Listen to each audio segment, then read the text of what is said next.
Guys, someone's wrong. Where? Huh? What? Where? What's going on? Huh? What now? Oh no, where are you okay? The internet. Oh no! Oh.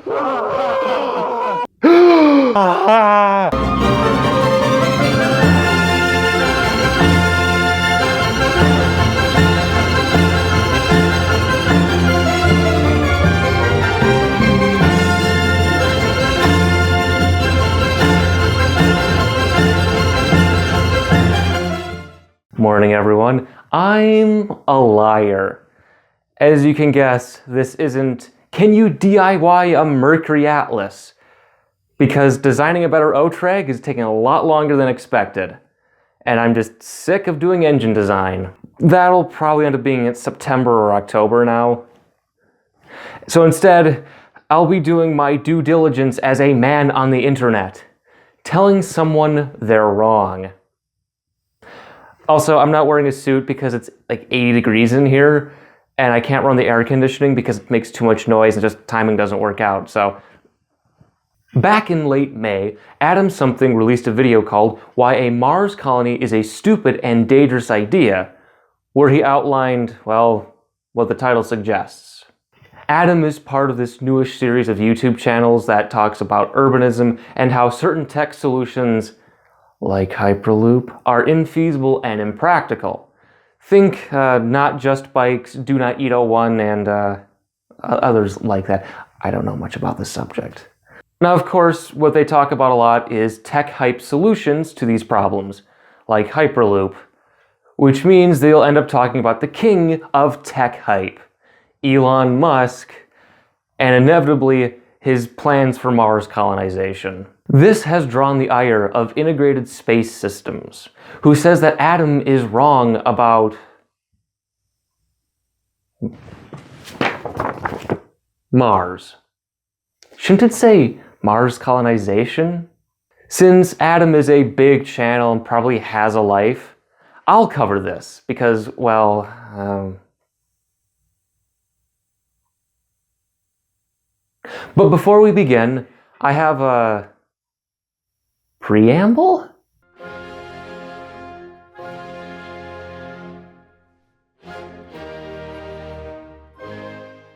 This is not another video on why I'm not a fan of Mars colonization efforts. I've said my piece already. Instead, my focus has shifted towards the trend that Mars colonization has gotten caught up in, and that is the degradation of pro-space. I'll be discussing this further in a video late next year called The Problem with Pro-Space. In short, I think spaceflight enthusiasm and advocacy has turned into a secular theology that sees spaceflight, especially human spaceflight, as this predetermined destination and destiny for humanity, and an almost holy pursuit. This is done instead of seeing space for its practical purposes, like understanding how other planets work and applying it to Earth, the availability of extraterrestrial materials if we ever wanted to use those. And this isn't a new thing, by the way. You can find opinion pieces by Dr. Jeff Bell from way back in 2004 that talk about how pro-space is being taken over by technically illiterate cultists. More recently, the rise of social media and the culmination of a lot of different problems have allowed the Elon Musk cult of personality to crystallize within the pro-space movement. And if you're a SpaceX fan, you're part of this problem too. Not all of you, but some of you. I'll get to this eventually. Oh, yeah. This doesn't exist. Ignore it. It doesn't matter until December. Secondly, we have to ask ourselves what would make an effective rebuttal to something like something's video. A good one will effectively rebut the points made or use the facts and arguments provided to come with a different conclusion. Or, at the very least, these will provide an alternative viewpoint in a balanced manner. A bad one will not. Instead, we will see bad faith argumentation, deliberate misinterpretation, uncharitable interpretations, dismissal of points without substantiation, poor substantiation, projection, personal insults, and a general tone of, I'm mad, but in a bad way. What do you think we're going to see?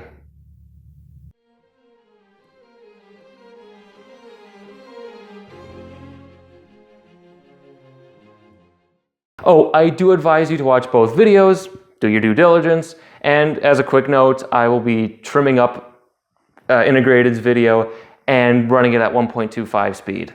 I've been watching a lot of YouTube videos lately on the topic of traveling to Mars, specifically on why people think it's a bad idea. Now, this has spiked my curiosity a little bit.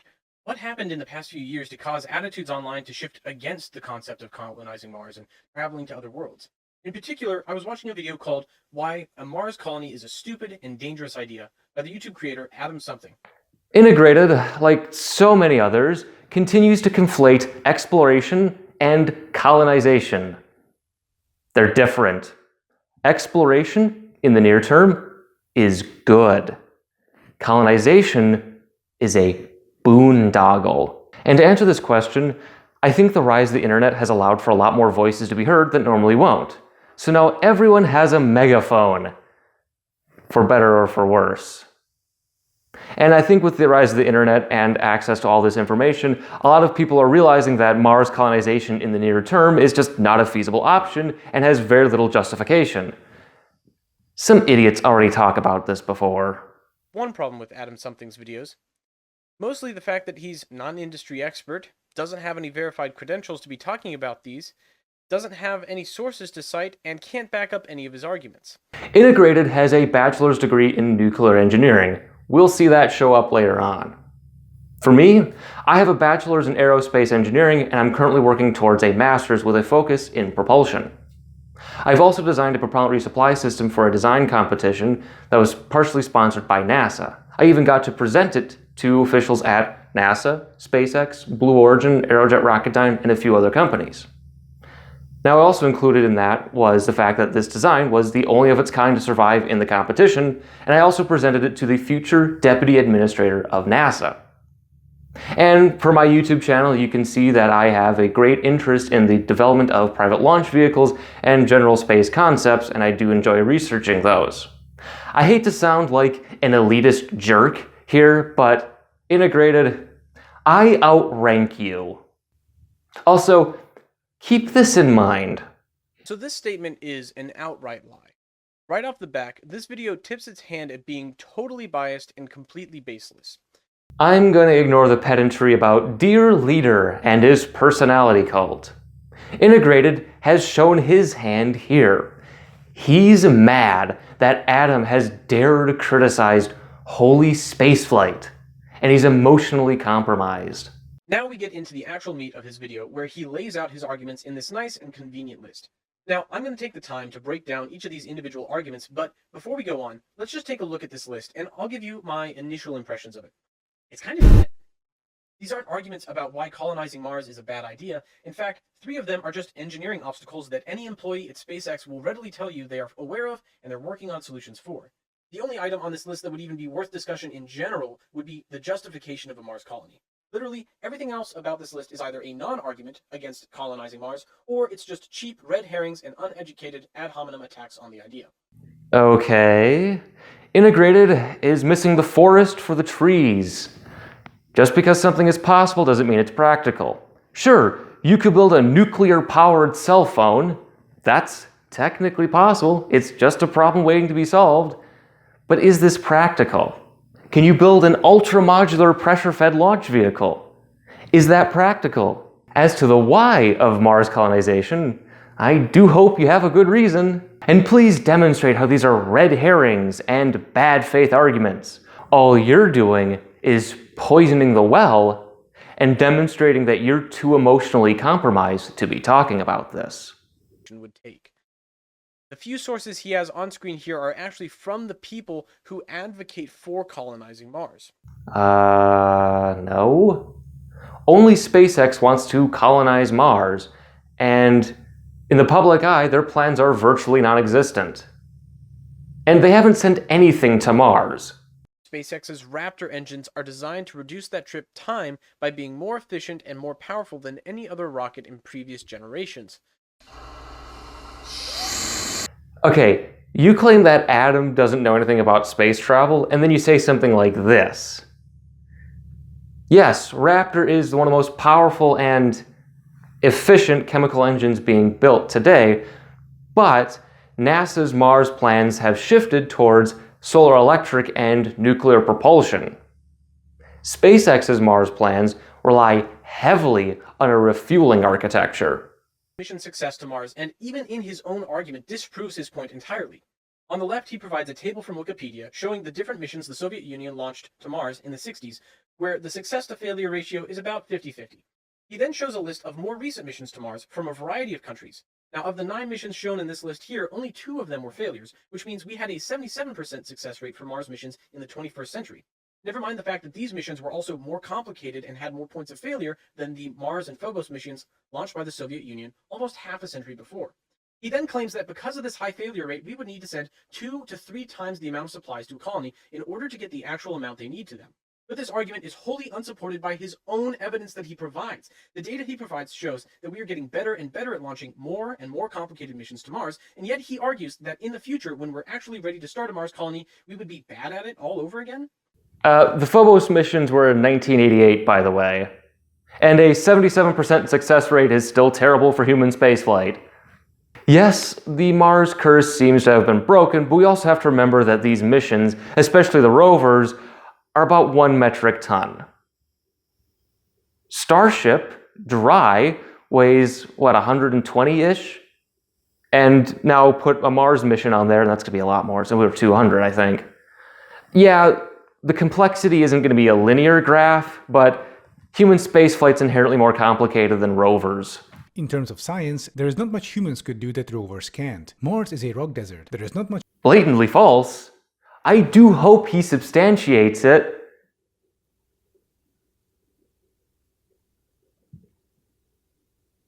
He doesn't.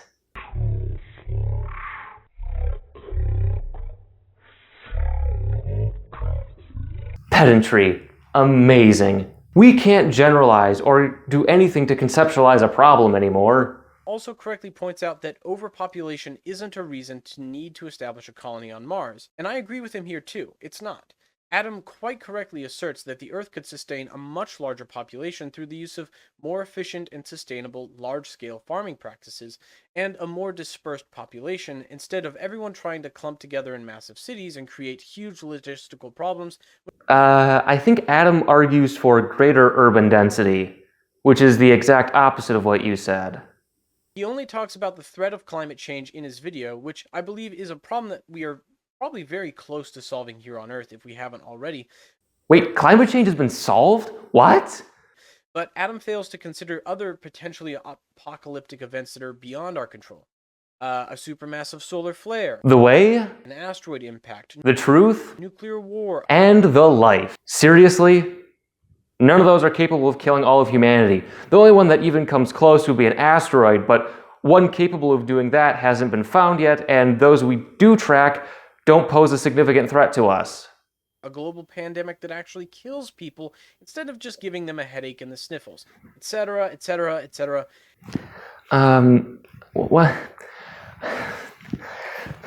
What does the red hat say? If you wanted to be taken seriously about the whole end of the world argument, instead you say something like,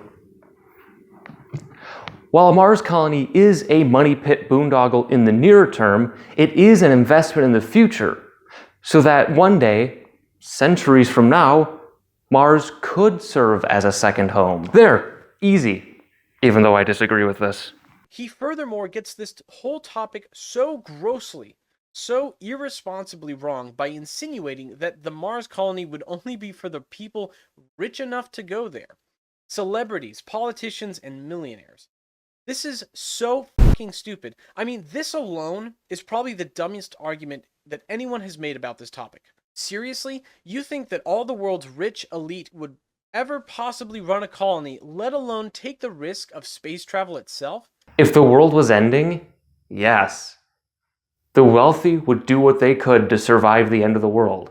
You would too. Integrated is so mad at Adam that he completely misunderstands what he's saying. We know billionaires won't colonize Mars for fun, but if the world was ending, sure they would. They'd take that chance. And Adam's right, the Martian colony will have to be primarily underground.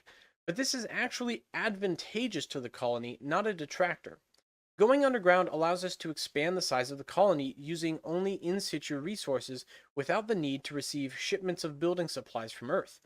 You can dig a tunnel underground and pressurize it with a breathable atmosphere and expand your living spaces, build new compartments, tunnels, passageways, whatever the colonists need in order to expand it to be able to handle more people and more equipment when they arrive. What will you dig these tunnels with? How will that equipment get there? Hey, let's take a look at your citations. Oh. Now, there's currently no research on how effective Martian regolith is in a radiation shielding medium, so I'm going to be using concrete as my best analog for it for the calculations, and then I will add a safety factor in order to accommodate for those potential differences. You can tell he's a nuclear engineer in this section because this is the only part he actually does actual math and substantiations for. But again, he does miss the point. Sure, you could shield a Mars colony. But why is there a Mars colony in the first place? Health problems low gravity would cause. The longest stay in microgravity so far is less than a year. Beyond that, we can only extrapolate. How would the low gravity of Mars affect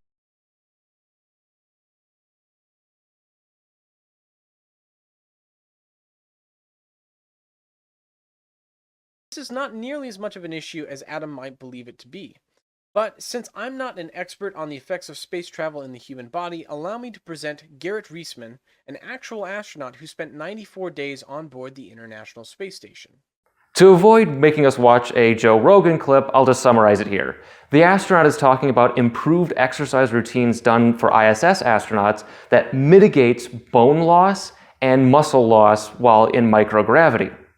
Now, what isn't discussed here is the effects of long-term one-third gravity on the human body, or the effects on an even longer mission than 1 or 2 years. A Mars mission is something between 2 to 3 years, while most of our ISS has been, a year or less. And most importantly, what isn't discussed here that will be very important for a Mars colony is, what does this low gravity do for fetus development? So Integrated is only doing a half substantiation on this. And he's ignoring the big picture, yet again. We don't know what a Mars colony would do to human physiology, or Mars exploration in general. Now, of course, the only way to solve this is to, go there. I've talked about this. Adam next brings up another major challenge with long-term space travel, and while this is a challenge, he is very wrong in how he interprets it, and I think this is actually his second weakest argument in the whole video. He discusses the psychological effects of space travel. Now, this is the first time he really even attempts to cite a source. Unfortunately, instead of citing a real academic source from a peer-reviewed journal or book, or use a technical publication from an organization that's relevant to the topic, what he chose to do is instead do a quick Google search for the thing that he wanted the article to say, and found an article whose title happened to be the exact point he was trying to make. From a small business news website written by an author with no background in the field of psychology or space travel. But let's give Adam the benefit of the doubt and assume that the specific claim he cites here is correct, even though the article's author, Daniela Teller, provides no citations for her sources. I found the article in Quartz, and it does have citations on winter-over syndrome done by the National Science Foundation. They're from 1999, so if I was going to do this, I'd look for something more recent, but hey. And Danielle Teller is a physician and researcher. I did some digging on her work, and her focus is mostly in lung stuff, so probably not the most qualified to be talking about this, but she does have some qualifications. We have a problem now, because Integrated said, even though the article's author, Daniela Teller, provides no citations for her sources, and the article itself is littered with unsubstantiated claims and logical fallacies.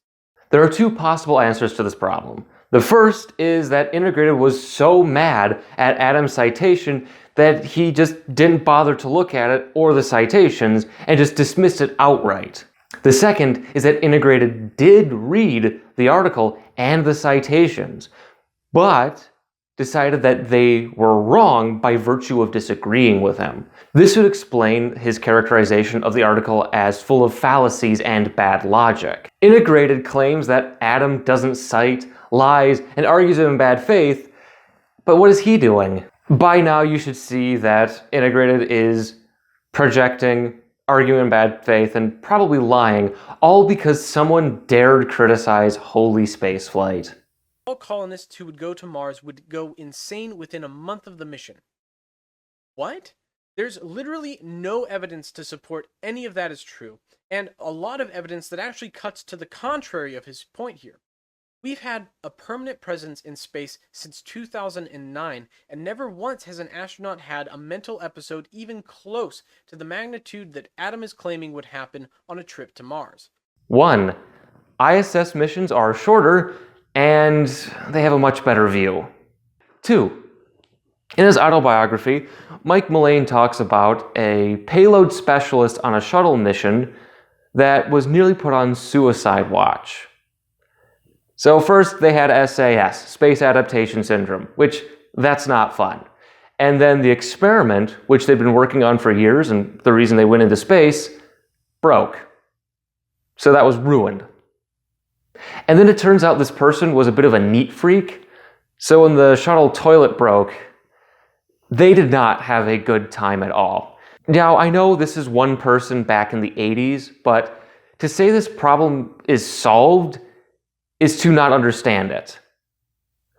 We do not know the psychological effects on people in space, and pretty much the way to find out is just to keep going.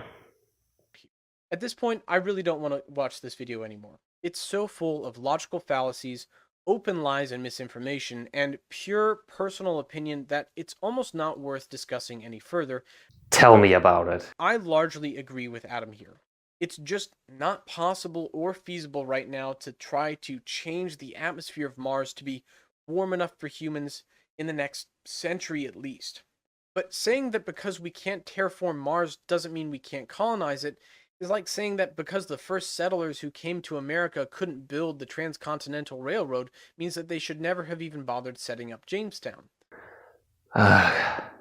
What is it with spaceflight advocates and bad historical analogies?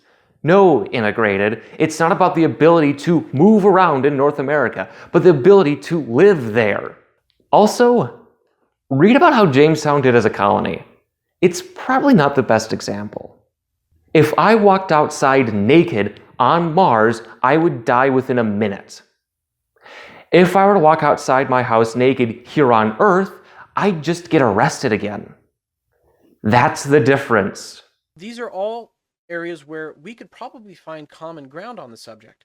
But in the very next scene, Adam once again demonstrates why he has no clue what Musk and SpaceX want to do when they go to Mars. But what if you just can't let this whole Mars business go? If a moon colony isn't enough for you, you also want to terraform. Well, I have good news. There is a great opportunity for you to satisfy your scientism-oriented urges. Planet Earth is a great candidate for terraforming. There are vast areas on this planet that are unsuitable for large-scale human habitat. How about we practice by terraforming the Sahara Desert? No, it's not enough to terraform areas like the Sahara Desert, because just terraforming for the sake of it isn't the point.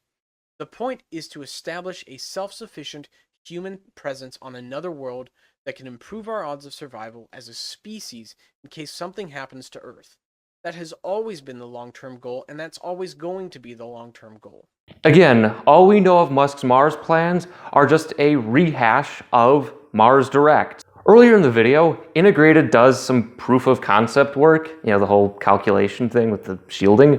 But now here, he dismisses it because I guess it just disagrees with him. We have such a good faith arguer here, with an emphasis on faith.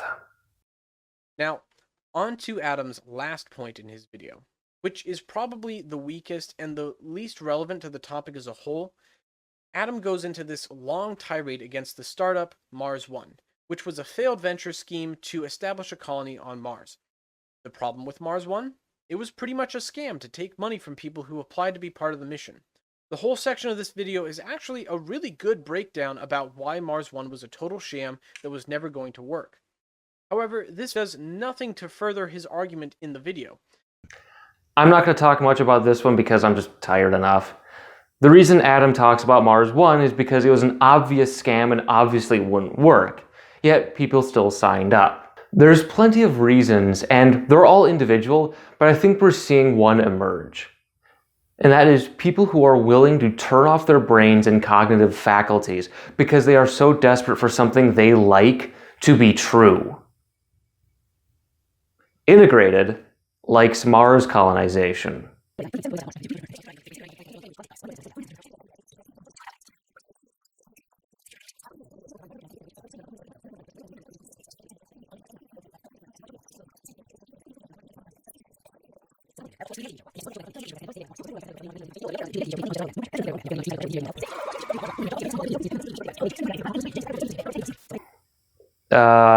And you forgot that this one was about Mars colonization.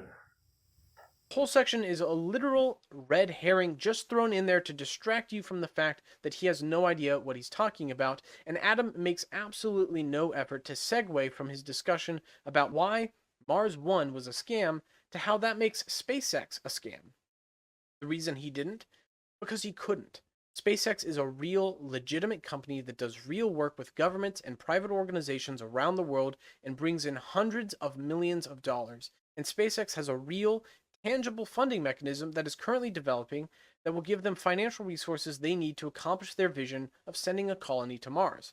Things like the Crew Dragon program, the Artemis project, and the Starlink satellite constellation are all ways that SpaceX has proven they are a serious, profitable company full of capable and brilliant engineers with lots of experience in space travel. We get it. You're mad. Oh, and on SpaceX, we don't have access to their financial information because they're a private company, so we don't know if they're actually profitable or not. I would say they would be profitable, but any profits they're making now are being burned in Starlink and Starship development.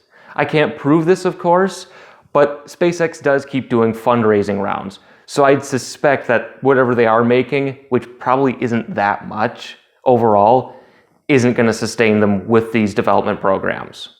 And even if Starlink and Starship were very profitable, they're probably not going to make enough money to support something as big as Mars colonization. And we have ignition. Ah yes, rocket land once, therefore Mars colonization going to happen. Come on, man. How am I supposed to take you seriously when you clearly have no idea the actual challenges associated with Mars colonization? AdamSomething did a terrible job in his video trying to explain why Elon Musk and SpaceX shouldn't establish a colony on Mars. Not only because he's wrong, but because he doesn't know how to construct a real argument on the subject. If he had spent another 30 minutes researching this topic first before making the video, maybe he would have made a more compelling argument, but I think he would have actually discovered that his position was incorrect and would have changed his mind. Dude, look in a mirror.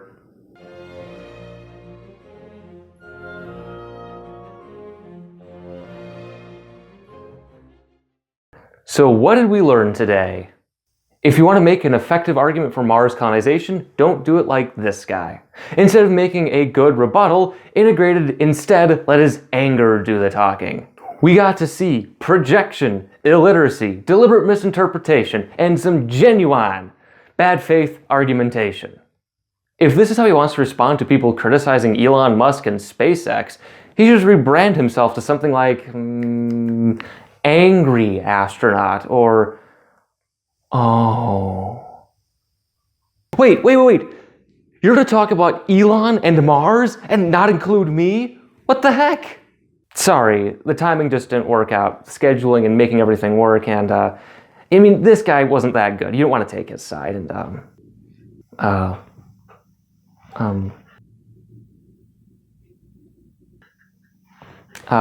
that's what?